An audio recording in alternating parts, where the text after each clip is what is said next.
حضرت عمر فاروق رضی اللہ عنہ کو جب وہ عبیدہ بن مسعود سکی رضی اللہ عنہ کی شہادت اور مسلمانوں کی نقصان عظیم کا حال معلوم ہوا تو انہوں نے خاص اطمینان کے ساتھ ایرانیوں کے مقابلے کی تیاریاں شروع کی. قبائل کی طرف قاصد بھیجے اور لوگوں کو لڑائی کے لیے ترغیب دی. چنانچہ متعدد قبائل فاروق اعظم کی خدمت میں حاضر ہوئے اور مدینہ منورہ سے مسنہ بن حارثہ رضی اللہ عنہ کی امداد کے لیے عراق کی طرف فوج روانہ کیے گئے.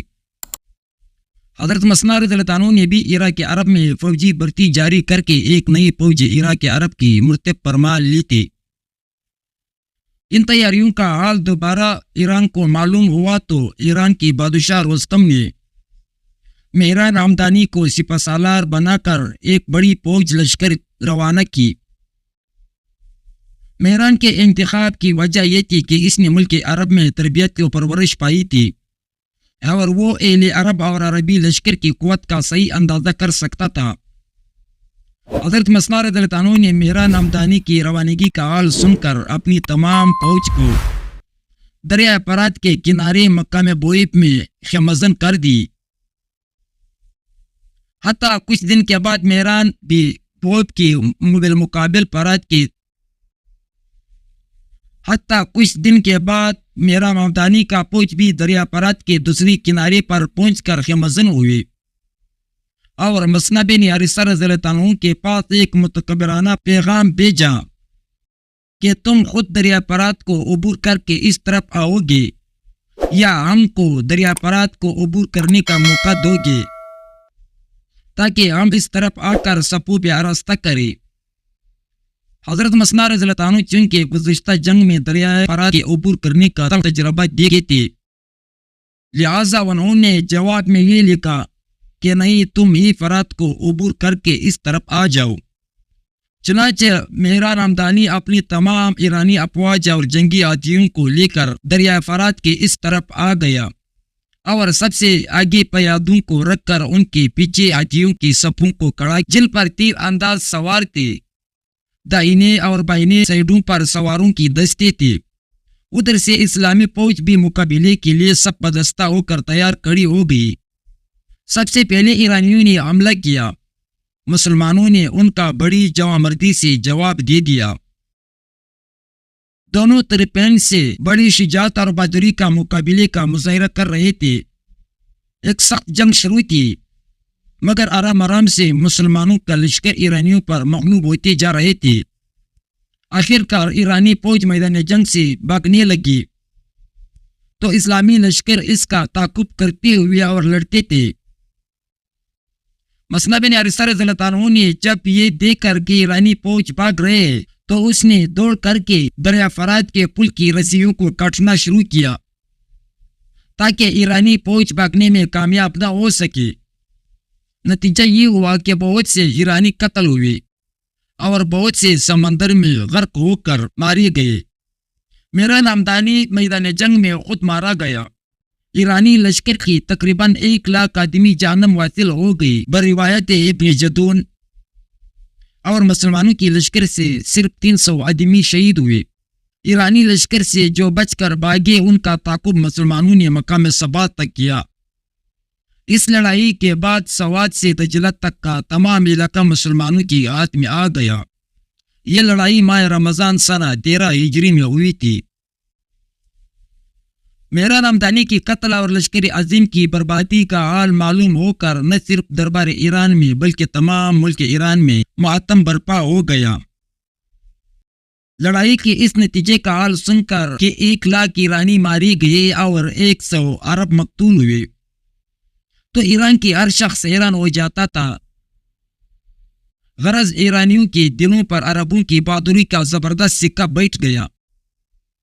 اس وقت اگرچہ ایران کے تمام امور سلطنت رستم بن فروخزاد کے ہاتھ میں تھے لیکن تخت ایران پر برائے نام ایک عورت جو شاہی خاندان سے تعلق رکھتی تھی وہ تخت نشین تھی. شکست فاش اور نقصان عظیم کا حال سن کر ہر ایک شخص کی زبان پر یہ فکر جاری تھا کہ عورت کی سلطنت میں پہنچ کا فتح مند ہونا دشوار ہے.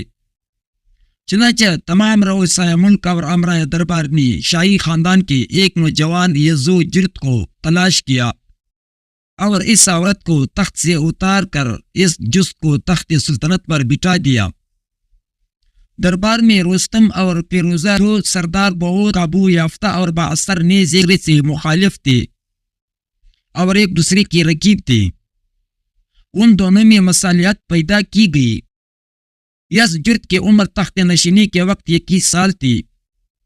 یزدگرد کی تخت نشین ہوتے ہی امرا روسیہ نے اپنی مخالفتوں کو فراموش کر کے ملک و سلطنت کی حفاظت و خدمت کے لیے کمر باندھ لی، اور تمام صوبادار جو دربار ایران کے بطن انتظامیوں کے سبب بدل ہو چکے تھے اور سلطنت ایران میں ایک تازہ روح عربوں کے مقابلے کے لیے پیدا ہو گئی۔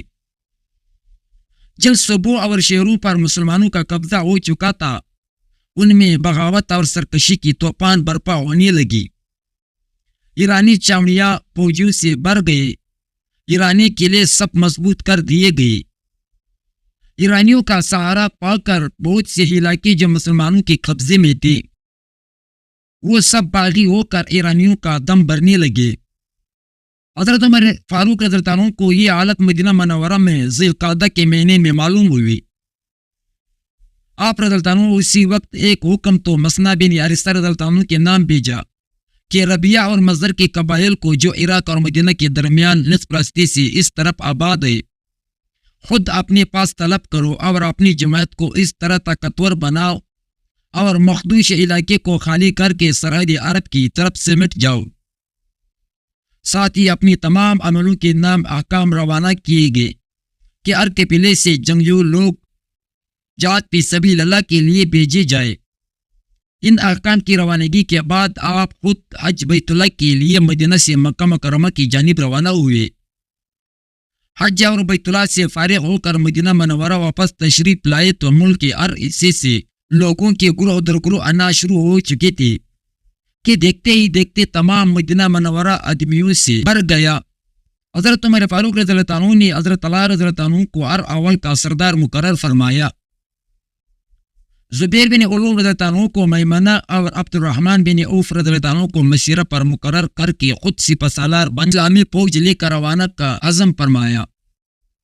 حضرت علی رضی اللہ عنہ کو بلا کر مدینہ منورہ میں اپنا قائم مقام بنایا اور فوج لے کر مدینہ سے روانہ ہوئے اور چشمہ زرار پر آ کر قیام کیا۔ اس تمام فوج میں لڑائی کے لیے بڑا جوش پیدا ہو گیا تھا، کیونکہ ان لوگوں کا سپہ سالار حضرت عمر رضی اللہ عنہ تھا۔